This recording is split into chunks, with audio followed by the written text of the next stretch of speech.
So, Regardt, what are you drinking there exactly?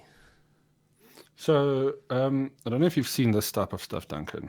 This new Copper. range of, well, canned beers that's coming out. And you'll see all of these various branded canned beers. But yeah, this is from Drifter and Origin, coffee-infused cream ale. And how is it? It's delicious. Look what it looks like. It's not a dark beer at all. Yeah, it's a golden color. I would have expected it to be like a stouty color. Yeah, and I mean, it's amazing the coffee. I mean, it's Origin coffee, right? So they've got pretty good coffee. I don't know. Is there Origin up in Joburg? I don't know. I'm not a coffee drinker, so I'm not sure. Well, I'll definitely try a coffee flavored beer. That does sound amazing. It's very smooth, very creamy. If you know Kilkenny style beer, that cream Irish I love ale. Kilkenny. Yeah, now imagine that not as rich, because Kilkenny can get quite rich. Yeah. With a nice little coffee undertone. It's beautiful. It's really delicious. Beautiful. So there you can check there, golden infused with Origin coffee. So these guys basically go around, it's a mobile canning company, the Tiny Keg Canning Company, and they go around to various breweries and just buy kegs of beer or brew a bottle for them and ship it around the country. It's definitely the way to transport beer, that's for sure. Yeah, I'm in a whiskey mode this weekend, so I'm having myself some Jamesons and soda. Very smooth and pleasant. Easy drinking. All the purists will be shocked at the amount of water I've got in here, but it's Irish, so I don't mind doing it. If it's Scotch, and of course my surname is McLeod, so I do prefer the Scotch, then just a splash of water to bring out the aroma and the taste. The tannins, isn't that? It's not that that's wrong. The peat in the whiskey. Peat, exactly, yeah. And my favorites are the ones from Ely. Are you a bit of a whiskey connoisseur? Oh, love it. Yeah, but it's a bit of an expensive hobby. I mean, not that it's very expensive. Isn't. I mean, at 30 rand a beer these days, it's also an expensive hobby. What is your favorite whiskey? Lagavulin is up there. There's another one I keep forgetting. The Berg. Berg's lovely. I love the peaty whiskies. Me too. Really... Everything from Ely is fantastic. Especially, my favorite is Carl Ely. I don't know if you've had Carl Ely. Yeah, I noticed Carl Ely. I don't know why I noticed Carl Ely, but yes, beautiful. That's one of the first really peaty whiskies I had. Yeah. Between that and Lagavulin, it's certainly up there. There's another one from. Sorry, go on. I was just going to say the trick with pronouncing Scottish whiskey names is to drink lots of it, and only then can you actually begin to pronounce them. Like Bunnahabhain. Yeah, I was just going to say, exactly. We just said it at the same time. Yeah. Yeah. But Carl Ely is fantastic. It's not readily, you can get it fairly readily, but it's not as generally available as some of the others. Lefroy is also lovely. Also very peaty. I mean, we're looking at 600-700 rand a bottle for a decent entry-level decent whiskey these days. I mean, you do savor it, which is nice. But I have phases, right? So once a year, I have a whiskey craving, and then I'll, look at all my favorites, get some, and enjoy them. Yeah. But yeah, for sure. Anyway, we could waffle on about whiskey all day, but we should probably do the show, right? What show? I thought we were doing a beer show. Isn't this a new phase on the internet? We just talk crap while we're drinking beer. No, that's tech on the screen that you can see. Although we should do a Beer Central podcast at some point. It'd be fun. Too many ideas, Duncan. Just tasting beer on a late on a Saturday afternoon or something. Yeah, I've been trying to revive my podcast for so long. The people are there to talk about it, but yeah, you know how long it takes to just put these things out in between everything else. Indeed, it takes a lot of time. But you know so much about beer, you should do one for sure. Yeah, it's on the cards. I mean, I had one, we did one, but it needs to be a video thing. So it's kind of in the plans at my old local hangout. So keep an eye out for that. I'll invite you over. You should actually come and have a few beers there. Yeah, please do. I'll definitely pop in. I've been threatening to do it for a while now. We'll be there after the show. So there's your invite right now. All right, good stuff. But not have too much whiskey then. Let's get this show on the road. Let's get it kicked off. I'm allegedly Duncan McLeod. I'm allegedly Regardt van der Berg. And this is TalkCentral episode 263 for the week starting 16 June 2019. Yep, that's Youth Day. Wow. TalkCentral is brought to you by TechCentral. Join our YouTube stream live on Sundays from 1 p.m. And please hit that subscribe button. Yes, please do hit that subscribe button. On TalkCentral this week, it's the attack of the abbreviations as DTPS and DOC become DCDT, or is that DOA? Geez, so many abbreviations. Also on the show this week, Huawei's foldable phone is delayed, and it's not Trump's fault. Wow. And Showmax to offer live streamed sport. Plus, Asus's amazing new ZenBook Pro Duo laptop. That's a fantastic machine. It's Sunday afternoon. We're live streaming on YouTube, and it's time to talk everything tech. Well, welcome to it. How's it, Regardt? How's it, Duncan? Very good, thanks. Before we get into our regular features and, of course, our quiz, which I have not forgotten about this week, I haven't looked at our WhatsApp phone for a while, and we have a few WhatsApp messages come in. We've been so focused on YouTube and the YouTube live comments that this phone has been gathering dust. So you're like that boyfriend that doesn't message on the next day, Duncan. Terrible. Will you forgive me, Regardt? I'm not the one you have to ask forgiveness. That needs another sip of whiskey before I continue. Anyway, we've got a message here from John. I think he's in Uganda. He sent it to us on the 28th of May. So thank you, John. He says, thanks, TechCentral, for your podcast series. I listen to your recordings through the week. They are so relevant and on point all the time, and the human nature you bring to it as you discuss off-tech issues like Duncan's Mauritius experience. Please keep it up. I think I started listening in from last year and always looking forward to the next episode. My name is John Segwanye, Kampala, Uganda, a telecoms engineer working with C-Squared, a wholesale open access infrastructure provider in Uganda, Ghana, and Liberia. So, John, great to have you as a listener, and thank you for the message.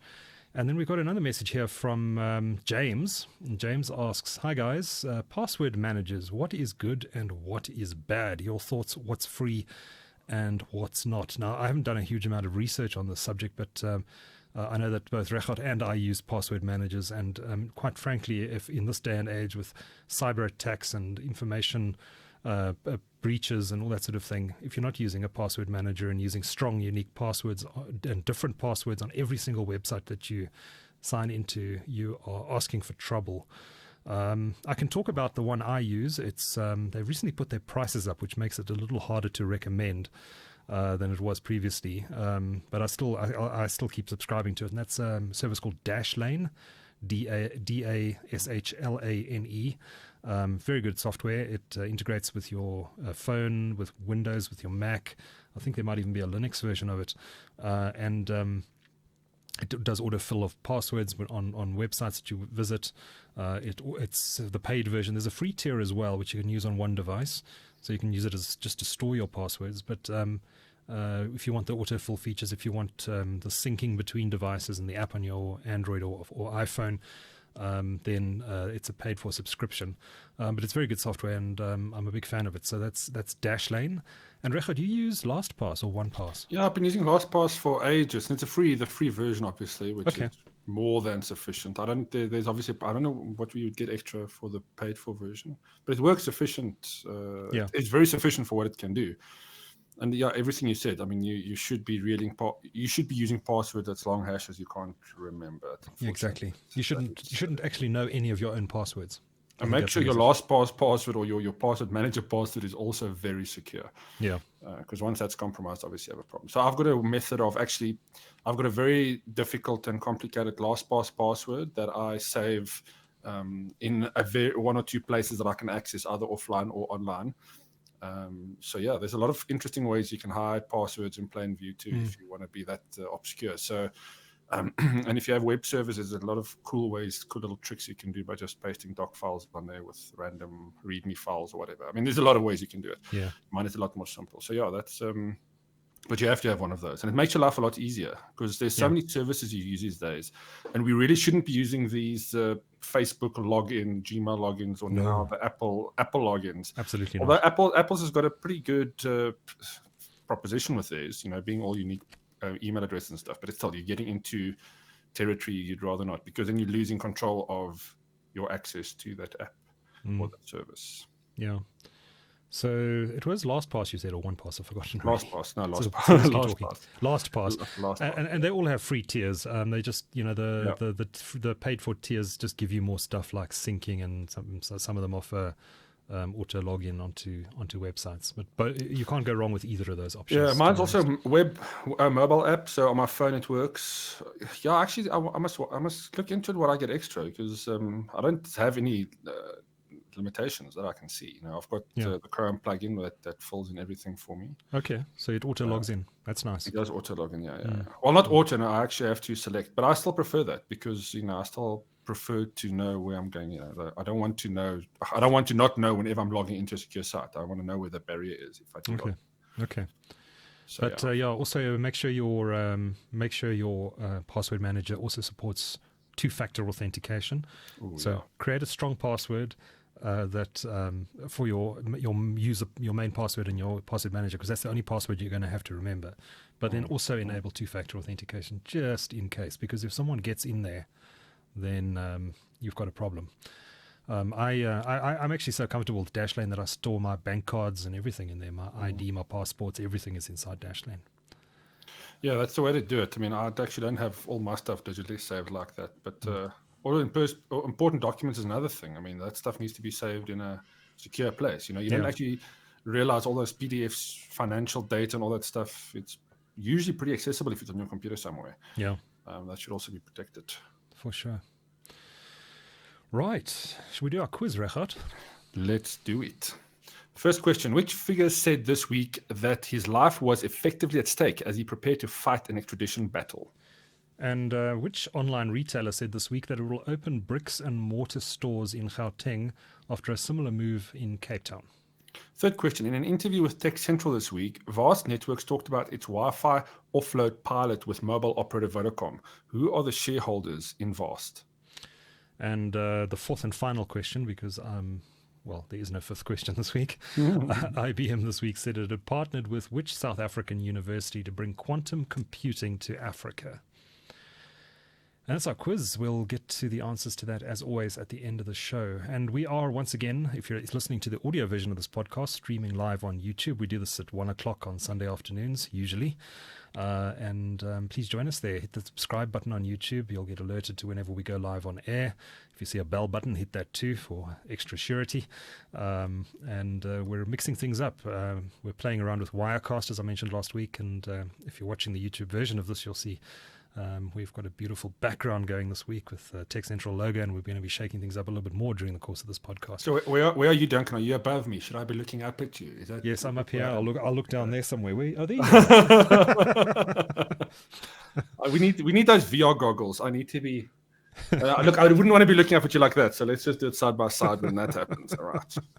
Yeah, it's all kind of weird. We're going out on top of each other like this, as it were, and but we're actually looking at each other directly in Wirecast. It's all a weird, twisted digital world that we're living in. It's very complicated, this stuff, right? Yeah, especially for someone wires and lights everywhere. It's not a fun thing to do, kids. You don't want to get into this. Yeah, it's taken a lot to get here, but and we've still got a long way to go. But we're having some fun.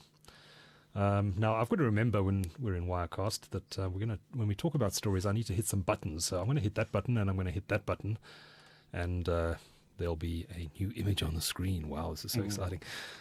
So the first story we're going to talk about today, and that image you can see on the screen, is of Communications Minister Stella Ndabeni-Abrams, who's just been reappointed as minister by the President Cyril Ramaphosa. And Ramaphosa putting out a statement late on Friday evening saying that the Departments of Telecommunications and Postal Services, or DTPS, and the Department of Communications, DOC, which were split by Jacob Zuma after the 2014 election. He announced last year that they would be re-merged. I think everyone just assumed it would be called the Department of Communications again, as it was before. But no, it's now going to be called, and let me just bring up my show notes before I butcher this. It's going to be called DCDT, or the Department of Communications and Digital Technologies. Doesn't exactly roll off the tongue, DCDT. But maybe it's a good name. It kind of expands the remit of these departments and drops the postal services, which is really old school, right? Yeah. Do people still use the post? I can't remember the last time I received it. Yeah, I agree with you. But as I joked in the beginning, perhaps it should be called DOA, not necessarily for dead on arrival, but Department of Action, because action is what needs to happen now. There is so much sitting in this minister's inbox, including sorting out the allocation of high-demand radio frequency spectrum, that this has to happen very urgently now. She really does have her plate full. So let's hope it is the DOA, Department of Action, rather than Dead on Arrival. But an interesting name, I thought. Department of Communications and Digital Technologies. It's actually quite nice, I think. The abbreviation doesn't work so much. They don't use that digital technologies little extra part there to overextend their reach. That's probably the only...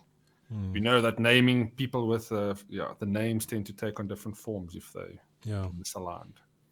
Yeah, maybe they should have just called it the Department of Technology Policy or something like that. Look, it doesn't really matter, right? Like you said, it needs to just have action in its deeds. I mean, we are so far overdue. We are so far behind in all these things we need to do. And this is not just limited to this department. Yes. It's getting a little scary halfway through 2019, and we're still facing with a lot of the same issues we did 3 or 4 years ago. Yeah. In various guises, it might, albeit, but it feels like technology we haven't, apart from our amazing fiber installations that we've been receiving, and some good expensive technology. What's been exciting and new, and really something that shifted, South Africa's tech position. Yeah, indeed. There's been no new radio frequency spectrum allocated in this country for about 14 years now. The government has actually, ICASA, has never allocated spectrum for 4G. The networks have rolled out 4G by refarming 2G and 3G spectrum, and they're running out of capacity, especially in the cities, and they don't have access to the digital dividend bands of 800 and 700 megahertz, which is what they need to provide nationwide 4G coverage, including in the most outlying of rural areas.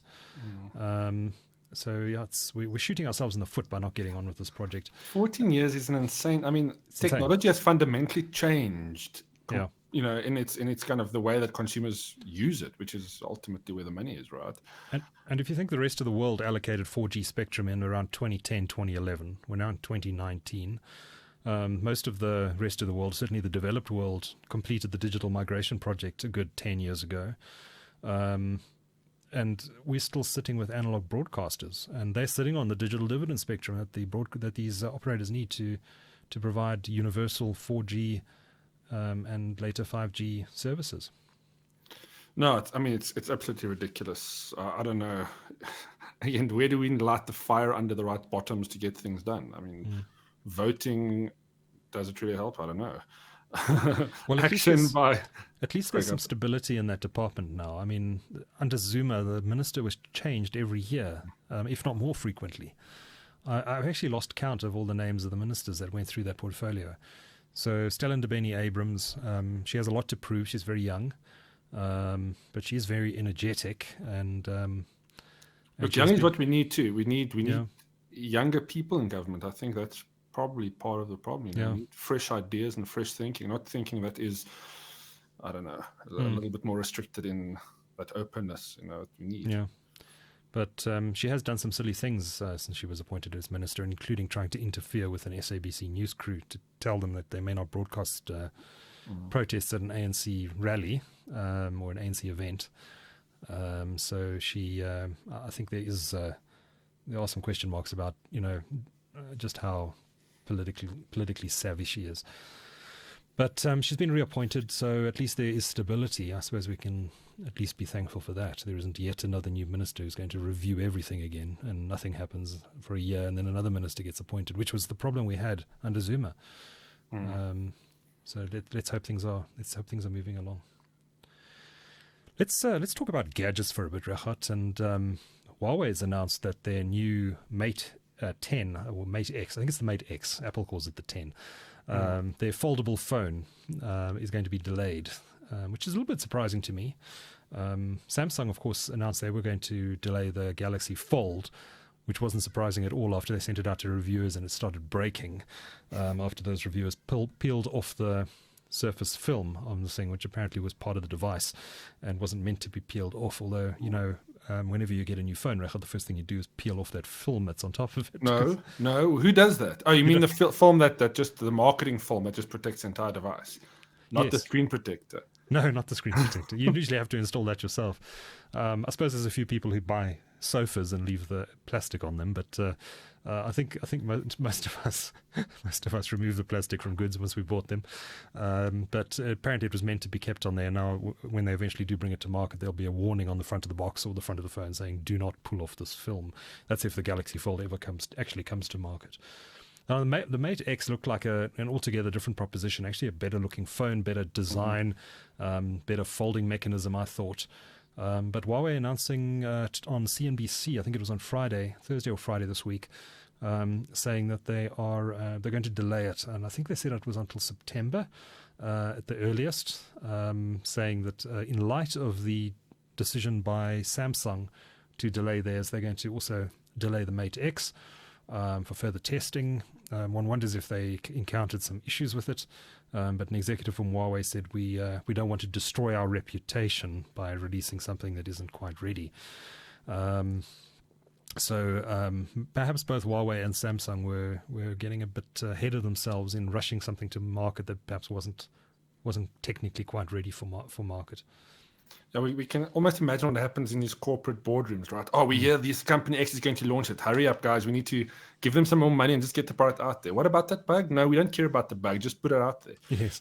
But I think part of the problem also, or part of the reason is potentially the whole Google thing. Simply, because if they are going to change software and their software isn't ready for the switch on the dual screen devices, they wouldn't want to be sitting with a bunch of devices out there that can't flip to the new operating system. Yes, potentially. Yes, or come out with a new operating system if we're looking at the September timeframe, right?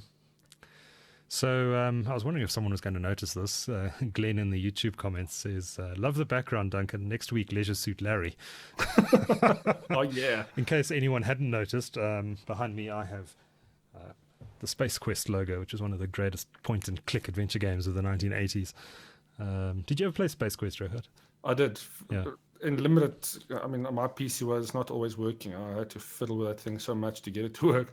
So in between all of that, I ended up playing a lot of Doom and Duke Nukem. But Space Quest, I was more of a Monkey Island fan. Were you? Okay. Monkey Island was so difficult. It was the only pirate game I could get hold of. So it was a pirate. No, I'm joking. Isn't that how we all got our games back in the day? Copied those discs, 17 total or something. You couldn't even find them in retail stores in South Africa. I never saw retail games up until the mid-90s, I think it was. Yeah.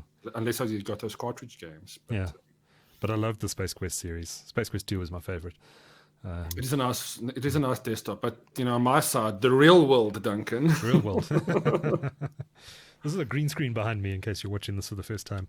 And I'm going to put something up new every week. It's kind of weird looking behind me and seeing green, and then looking in front of me and seeing an image behind me. I'm still trying to get used to that, but it's good fun. What else do we need to talk about this week, Regardt?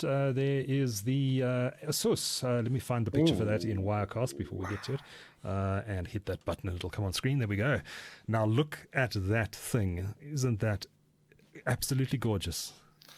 I'm going to get 2 of those, I think, Duncan. Starting at about 40K, I think, for the base model. Let's just explain. Maybe I won't get 2. Maybe. For those listening to the audio version of this podcast, this is the Asus. What's it called? The Asus ZenBook Pro Duo. It's got 2 4K screens now. It's a 15-inch 4K screen where you'd normally expect the monitor to be, and then where you normally expect the keyboard to be is another 4K screen. I think it's 13 inches diagonally. 14 inches, I think. Is it 14 diagonally? Yeah. It looks quite a lot smaller, but they, of course, measure screens from top left to bottom right or bottom left to top right. So in effect, it is smaller, but it's also super wide. It's not super like wide, very wide. Yeah. It's like a weird ratio. It's also 4K, and it's both screens are OLED. Then the keyboard is in front of that screen, and then there's another panel, touch panel, which you can also put just about anything on, like a calculator, as you can see on the screen here in YouTube. I'm not sure, Regardt, the only thing that we looked at this machine, we were both at the launch on Friday evening. The only thing that I thought about this machine is, it's a bit weird having the keyboard right against the front edge of the device. How comfortable is that going to be for using on a day-to-day basis and typing regularly, especially if you've got it on your lap? Look, yeah, that is certainly the one thing to keep an eye on. I used a notebook where I think one of the Asus Republic of Gamers notebook, I'm sure it's one of the other models, that had a similar setup where it does, in fact, it's for the cooling. It's got on the top part where you see the screen, it's just metal for more efficient cooling of the graphics card. Yeah. And using that, it is certainly a different thing to get used to than, having a palm rests on a notebook. But keep in mind, this is not the type of computer you're going to put on your lap and use. You'll always have a desk. What I would like to see with this is maybe a palm rest. Yes, it's going to be an attachment. But I mean, if it's going to be sitting on a desk often, it would be great to have that as somebody that's used something similar. But to be honest with you, the way it slants too. So if you look in the back graph on a different one, you can see when you open the screen pops up the back side of the notebook a bit, so it is angled. Yes. So when you put your palms down, your palm is kind of resting on the tabletop with your. It's not uncomfortable. You have to make little sacrifices, I guess. But I have to use it for a long period of time to really say if it's good or bad. But that screen is super nice, though. I mean, I like to think of it as they looked at what Apple did with their Touch Bar. And when that thing is ridiculous. Yes. Let's see what we can do. Really do.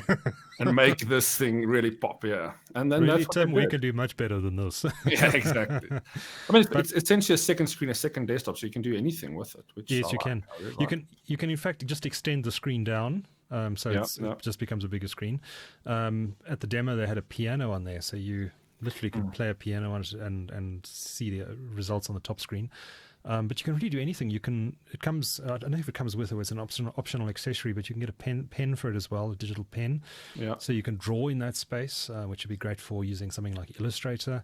But I think let your imagination run wild in terms of what you can do with that space.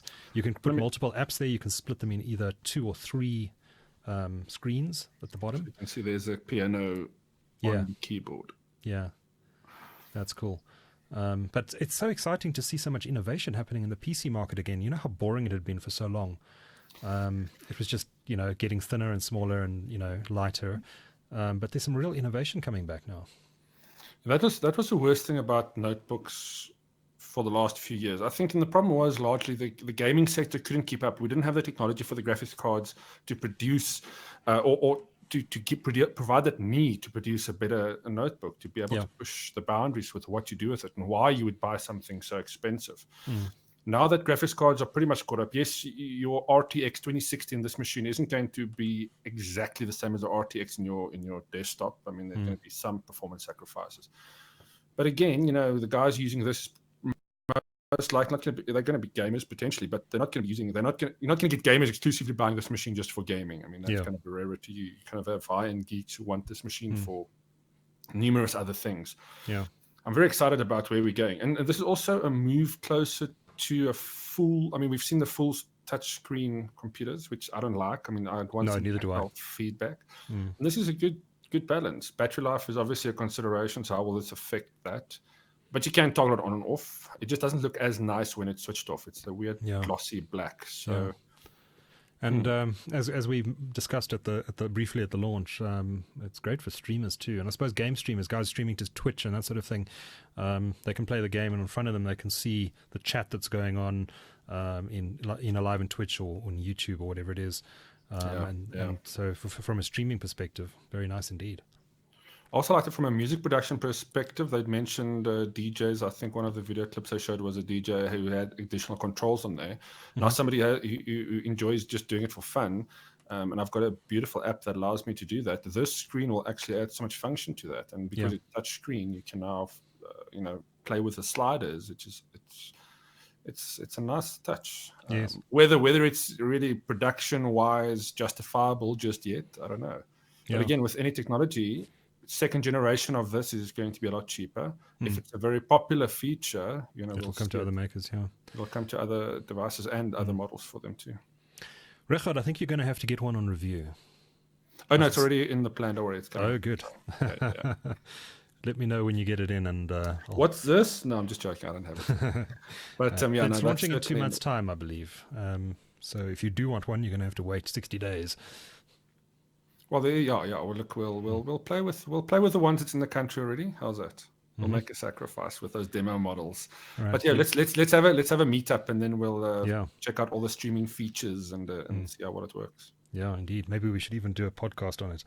It is really a sexy piece of kit. Yeah.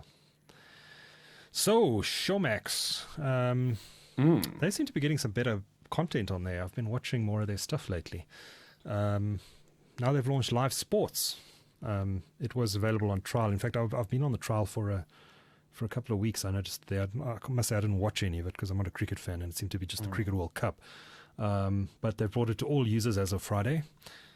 Same price, $99 a month. You get the Cricket World Cup and some other sports, which I've forgotten. I think they're planning to bring some European soccer. What I know about sport is really dangerous. It is some European soccer. I don't think it's the massive British League games, but it's some European games. La Liga, is that what it's called? I could be wrong. Yeah. It doesn't I don't think it has a massive following in South Africa. I think the UEFA, the European Champions League, is probably the bigger one, but they won't have the licensing for that. I mean, no. Well, SuperSport has that, but they're obviously leveraging on the SuperSport licenses. And also, again, this is just a venture into that idea. They're going to have to do something like this, converting their subscribers, or they're going to lose them. I think they're preempting Amazon and Netflix to some extent. And of course, they can leverage SuperSport. SuperSport is a very powerful brand with an amazing amount of content. And they're the sister company. And no doubt SuperSport has acquired rights for broadcasting various sports. And those rights include streaming, I would imagine, because they do DSTV now. I'd imagine handing it over to the sister company Showmax is not a big deal. So they're putting Cricket World Cup stuff on there. It's limited. I don't think you're going to see the Super Rugby games or the Curry Cup on Showmax. Otherwise, maybe the regional games. Perhaps those regional rugby games could be, but I don't think the big national games would ever happen. No, MultiChoice makes too much money out of SuperSport 1, so I can't see them ever, and SuperSport 2 and 3 for that matter. I can't ever see them putting, Springboks versus Australia on Showmax. What they could do is delayed games. So now you're talking about a 30 or 40 hour delay, which it's not appealing to me. I'd still much rather go to the pub and watch it live. Yeah, I mean, that's me where too. The atmosphere comes from. But maybe watching the highlights. I know there's some people that watch the game after the fact. There are people that enjoy doing that. So again, if they are going to venture into the streaming market, which they have to, they will be using the Showmax platform to do so without a doubt. Yeah. So I think they're testing the waters. It's going to be popular, of course. Yes. There's still a lot of big cricket fans out there. So for those guys, it's a reasonable thing to upgrade to. Or cricket's big. Cricket's huge. So to add it to there is quite something. And I think they had to put some major sport on there. I couldn't exactly have the Yuxkay Championships. I'd watch that, man. That's riveting stuff, Duncan. Or the National Lawn Bowls Championship. That was one of the things I did miss about all those weird random ESPN channels when I was still a DSTV subscriber many years ago. There's some really fantastic. But now we're venturing into the area of couch surfing and nothing better to do with your time. Oh, it's a waste of your life, couch surfing. I've stopped doing it. Exactly. But if you were so inclined, watching some of those ARB sports is pretty fun. There's a lot of interesting things out there. So having that on a platform like this that you can catch up on, because that you wouldn't want to watch live necessarily, but if you watch that Yuxkay top 10 finals worldwide, it's a different story with some good soundtrack. You've got some good content going. Some of those smaller sports are actually really cool. I watch a bit of rugby. It's probably the only major sport I watch. But if there's darts on TV or snooker, I love to watch that because those guys are so pro. Exactly. That's kind of the ARB sports. It's again something nice to put on the background too. Yeah, table tennis as well.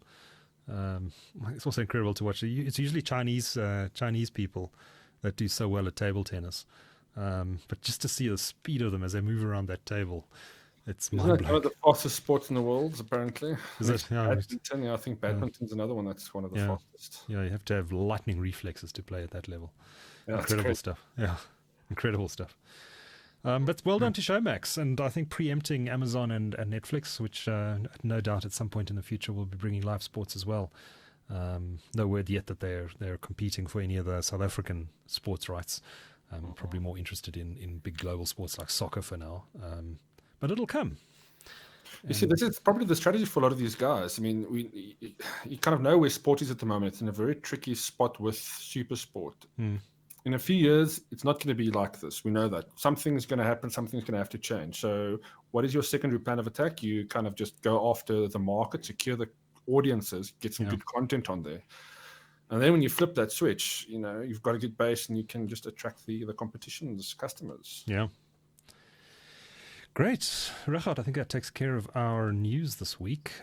Shall we move on to our regular features? What have you got this week? Let me throw up the image on the screen. There we go. Tell us about it.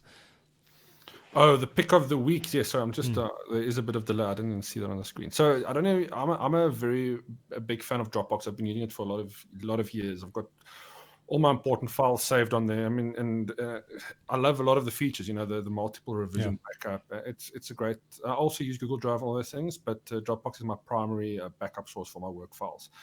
And they've just recently launched, it's still under kind of preview, borderline beta testing, but they've got a new user interface that they've just launched for their app, it's essentially a new kind of just a app look and feel. Yeah. It gives you a lot more control over kind of what you see and how you control your Dropbox files, who you share it with. It's a lot easier to see who's got permissions, what's recently changed on your Dropbox, what's recently changed in your folders, and kind of just gives you a better overview of your digital files, so to speak. It's a nice little addition. I've only been playing with it for about a day now. But I never really use a Dropbox app apart from just automatically syncing the data that it needs to sync. But with this, I find myself kind of just monitoring certain things a little bit more. I've been checking it out over the last day, just kind of seeing what the activity was, and also just been reviewing some of the shares, because I've got shares going back 10 years. So I've been removing some of those old shares. And also it gives me a chance to delete some old outdated files too. So it's well worth checking out if you're a Dropbox user. I must say it was well overdue for a redesign. It was looking a bit tired. Yeah, look, I mean, you don't really use... the web interface is not bad, but again, it's so well integrated into Windows. I mean, there isn't really a need for a interface as such, but this was desperately needed. I've got probably 1.2 terabytes of data on there, and there's stuff going back that I can't even remember. So now, again, I've got a nice way to kind of sort out a few things. And then just clean it up a bit, and then also just maintain going forward, because I've been starting to share a lot more work-related folders, and you forget those things, and a few months or years down the line, you have all these active shares open, files, and you just get rid of them. You don't need digital waste. Yeah, for sure. My pick this week is a new TV series which I am thoroughly enjoying. I know you haven't had a chance to see it yet, Regardt. It's being broadcast on Mnet, but I've been watching it on streaming on DSTV Now. And it's about the Chernobyl nuclear accident that happened back in 1986. It's an HBO miniseries. It's just called Chernobyl, and it is so well done, so well acted. And what's nice about it is there's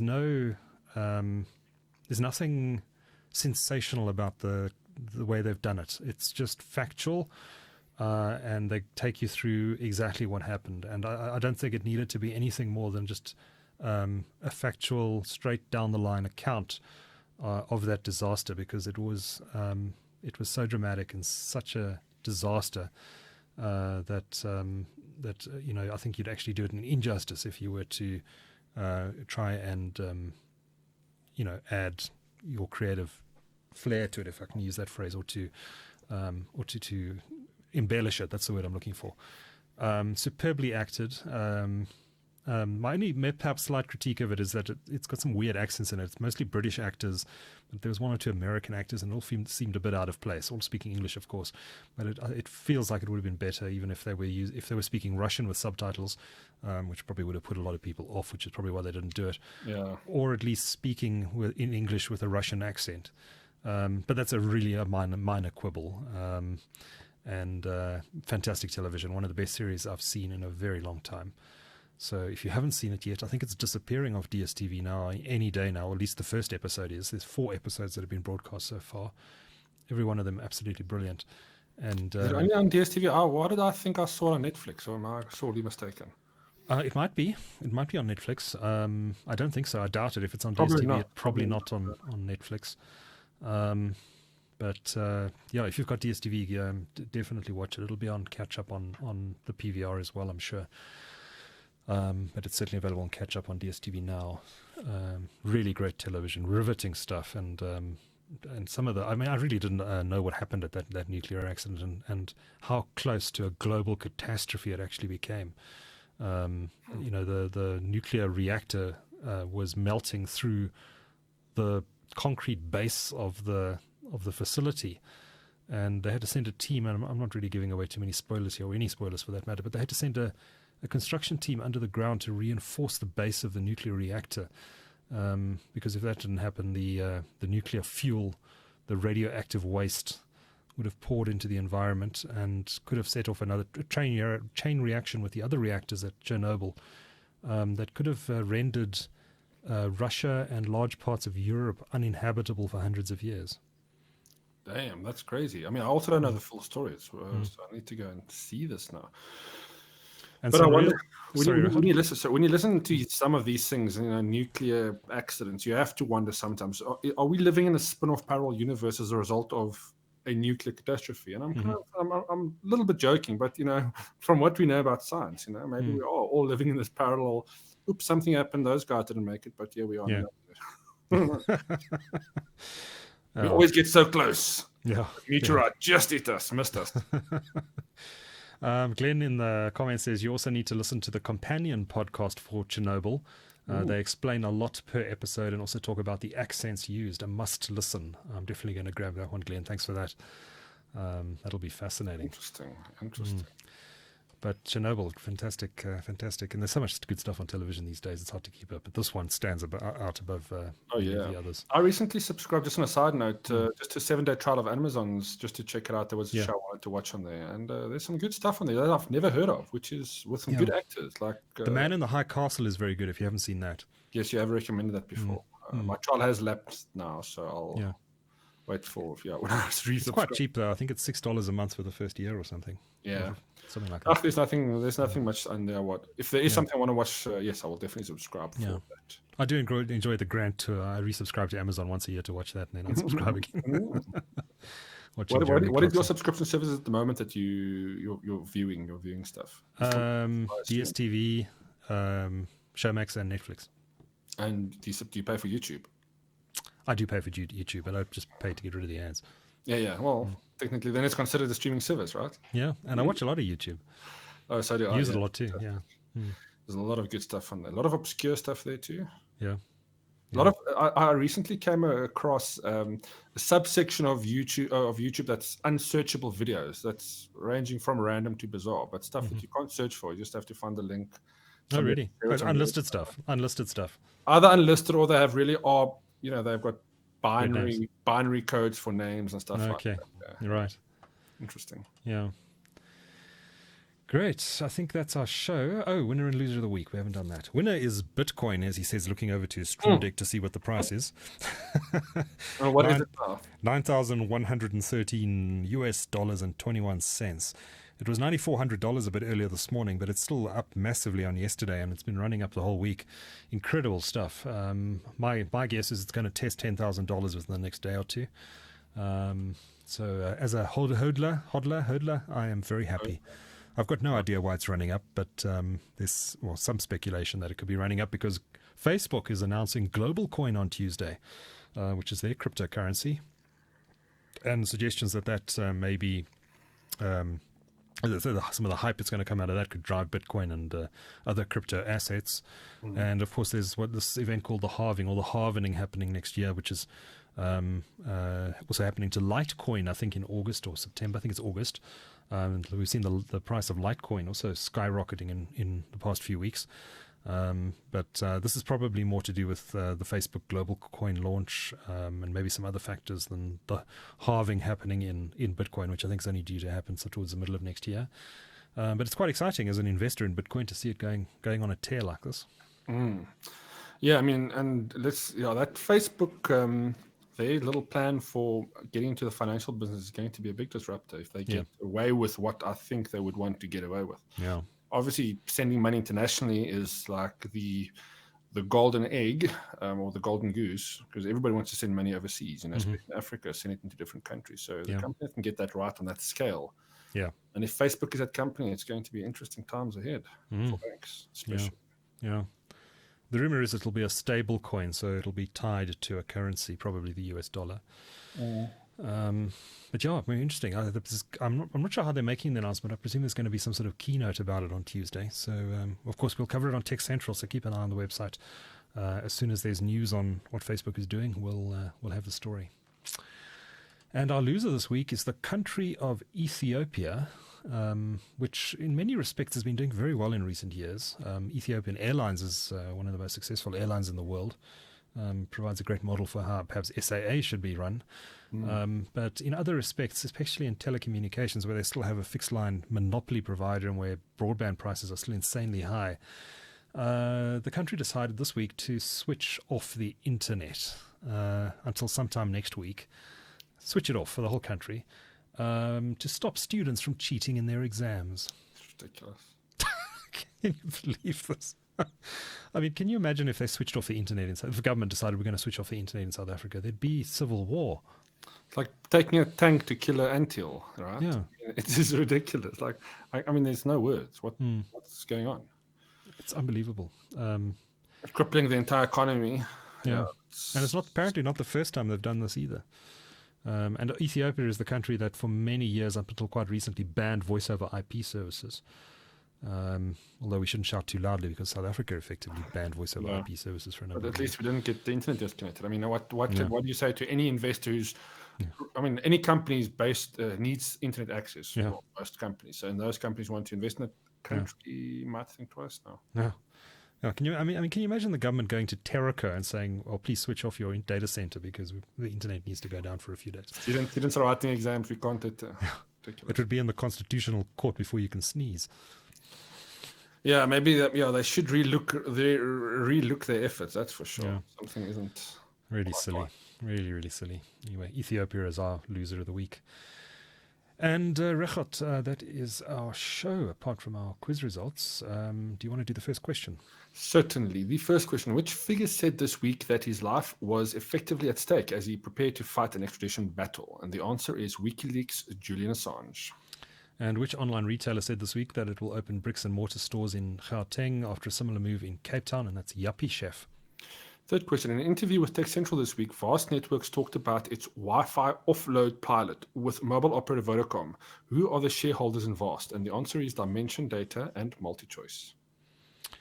And the last question, question 4 in this week's quiz, IBM this week said it had partnered with which South African university to bring quantum computing to Africa? And that is the University of the Witwatersrand. And do you have a fifth question for us, Regardt? Quickly, on the fly. Oh, man, I've been thinking of one. I had such a good fun, but no, I don't. Sorry. No, okay. Sorry. I'm afraid we'll have to end the podcast there. As Jeremy Clarkson says, on that disappointment. Just a reminder, if you enjoy the show, please do consider watching us on YouTube. We go out live on Sundays, and it's always great to have your inputs in the comments section on YouTube. Just search TechCentral on YouTube, one word, and look for the TC logo with a light brown background after Regardt complained about the light blue one last week. Complaining is a bit of a strong word. It was more like a question. You queried it. So look for TC on a lightish brown background rather. And hit that subscribe button and get notified whenever we go live. And it's not just this show, of course. We do podcasts during the week as well, interviews with leaders in South Africa's technology industry and further abroad for that matter. So please do consider subscribing. And our subscriber numbers are ticking up very nicely. So to those who have subscribed, thank you very much. And Regardt, that's our show for this week. Until next time, from Regardt and myself, take care and ciao. Ciao, ciao.